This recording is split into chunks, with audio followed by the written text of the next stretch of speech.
It all started with coffee. Jason wasn't a morning person. In fact, he barely functioned before noon without at least 2 cups of espresso and a croissant that was at least 80% butter. But on this particular day, his usual coffee run was about to turn into the most chaotic morning of his life. And by chaotic, I mean accidentally robbing a bank.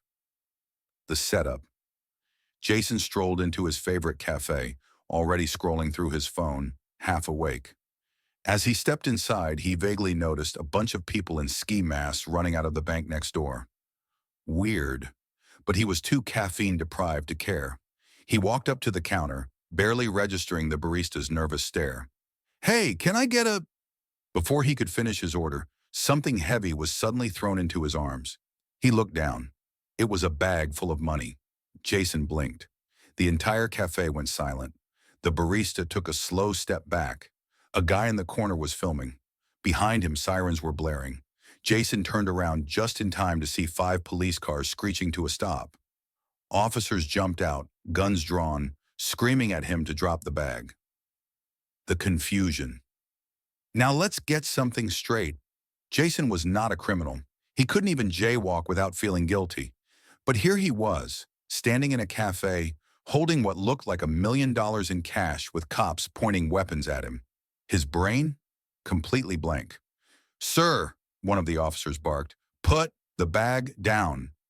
Jason, still confused, instinctively did what any normal person would do. He raised his coffee rewards card. Does this get me a free latte?" Bad move. The officers rushed him. Jason panicked, dropped the bag and tried to explain. "This isn't mine. Someone threw it at me." Yeah, the cop muttered. "They all say that."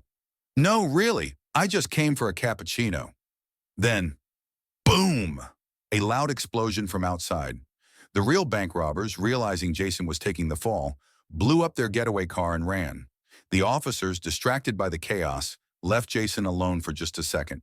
And that's when he made his second mistake. The chase his survival instincts kicked in.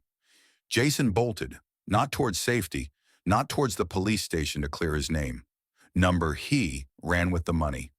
"Why am I running?" he screamed at himself while sprinting down the street. Behind him, sirens wailed. A helicopter appeared overhead. Pedestrians cheered like they were watching a live-action movie. He ducked into a convenience store, panting, trying to think. Okay, deep breaths. How do I fix this? His phone buzzed. A text from his best friend Eric. "Eric, bro, you on the news?" Jason looked up.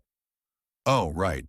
Every TV in the store was broadcasting a live feed of his face, along with the headline, "Cafe Customer Becomes Accidental Mastermind in Bold Daylight Heist." Jason groaned. "I just wanted coffee." The escape plan. He needed help, fast. So he did what any panicked man would do. He called his mom. "Mom, I need advice."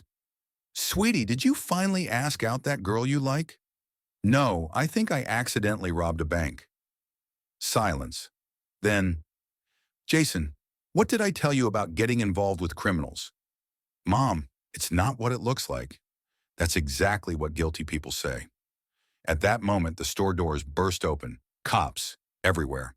Jason, still holding the bag, did the only logical thing. He grabbed a banana from the fruit section and held it like a weapon. "Stay back, I have a banana." Nobody moved. A single officer sighed. "Sir, that is a banana." Jason considered this. Yeah, this was not his best plan. The ending no one expected. Fast forward 5 hours. Jason sat in an interrogation room, arms crossed, still upset about missing his coffee.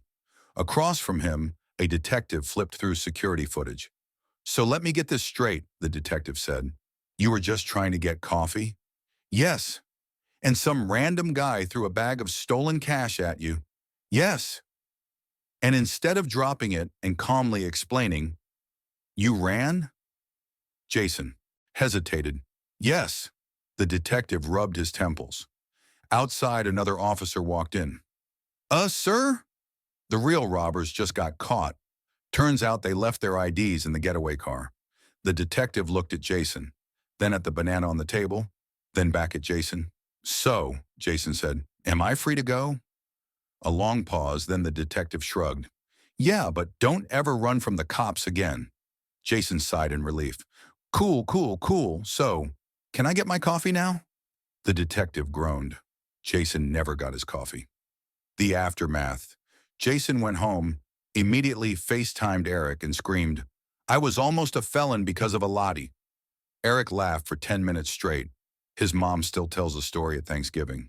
And as for Jason, well, every time he walks into a cafe, the barista makes sure to have his coffee ready before he gets to the counter, because nobody wants to risk the great coffee heist happening again.